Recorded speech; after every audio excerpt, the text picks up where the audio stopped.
PSM Makassar wajib mewaspadai 3 pemain Persikabo pekan ketiga Liga 1 musim 2023-2024 yang berlangsung di Stadion Pakansari, Jumat 14 Juli 2023. 3 pemain asing Persikabo 1973 wajib diwaspadai PSM Makassar ialah Rafael Conrado, Jos Varela, dan Pedrinho.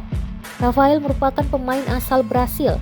Sebelum gabung di Persikabo 1973, Rafael main di Divisi 2 Liga Malta bersama Kala Saint FC. Rafael cukup gacor selama berseragam Kala Saint FC. Dari 20 pertandingan dijalani, Rafael sukses mencetak 16 gol. Musim sebelumnya, striker 28 tahun ini membela Fugha United klub Divisi 2 Liga Malta. Ia sukses menciptakan 12 gol dari 20 laga, sehingga penyerang satu ini cukup tajam dan patut diantisipasi tim lawan.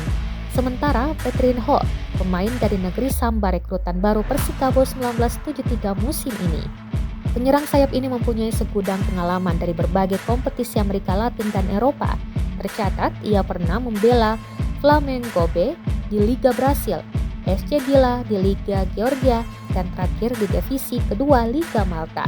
Klub terakhirnya, Gansialam FC yang menorehkan 9 gol dari 21 laga.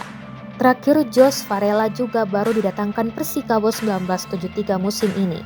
Varela punya kecepatan dalam menusuk pertahanan lawan. Kecepatannya dapat berbuah gol maupun asis kepada rekan setimnya. Musim lalu, Varela membela Victoria Setubal FC, mencatat 32 penampilan dan mencetak 8 gol dan 5 asis.